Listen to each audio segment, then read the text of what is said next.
All right, Donald Trump vowing to stand by his campaign manager, Lewandowski, after he was charged with assault for this incident when he allegedly grabbed the arm of a reporter at a campaign event, writes for the Daily Beast.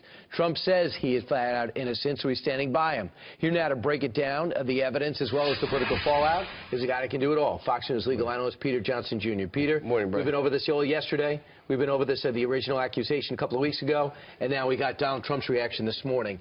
Legally, how much trouble is Corey in? Well, he's in trouble. The charge is simple battery. You can go to jail for a year, probation for a year, a fine. All it requires is a showing of touching. Doesn't have to show that there's damage to a person. Doesn't have to show marks, as we've seen in terms of Ms. Field's arm. The Trump people say, well, maybe it's caused by something else. Maybe it was there to begin with. But it's a touching. It's an intentional touching.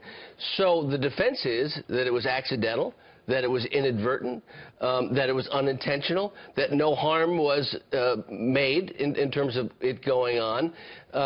On the plus side for prosecutors, if the state attorney decides to bring the case, and they haven't decided yet, there's been an arrest made. Mr. Lewandowski has signed a notice to appear on May 4th. If they bring the charges, there's a Washington Post reporter who says he witnessed it, and there's a videotape.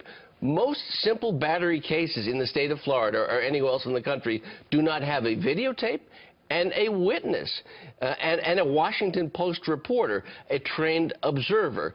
So on the political side, you can wipe it away and say, well, is Ms. Fields a gold digger in some way? Is she trying to exploit it? Is she trying to hurt Donald Trump? People have wrote me and said, hey, she's got a book coming out, this helps her. But at the same time, this is a reporter. This is a reporter who's not anticipating or expecting that someone would touch her without her permission. And if you watch the videotape, you can make the argument that she was pulled back.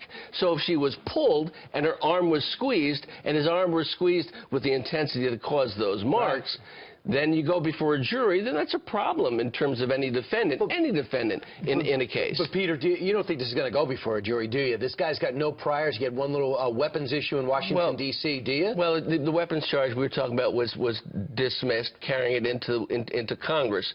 I don't know what's going to happen. What I would anticipate, considering the fact that Donald Trump is one of the great deal makers in the United States, is that some deal will be struck, some rapprochement, some mediation between the parties, some apology, some understanding that perhaps it was inappropriate, but it wasn't really intentional, and that they move on to the benefit of both parties. To who's it benefit? Does it benefit anybody to do this now, or are we better off waiting for the courts and for everything? Well, the courts will take hold.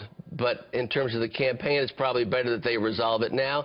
In terms of Ms. Fields, it's probably better that they resolve it now. There's a lot of things to discuss in this country, and we're spending a lot of time talking about a simple battery in the state of Florida at Mar-a-Lago. In terms of the case can be brought, the case can be won by a prosecutor, but there are defenses.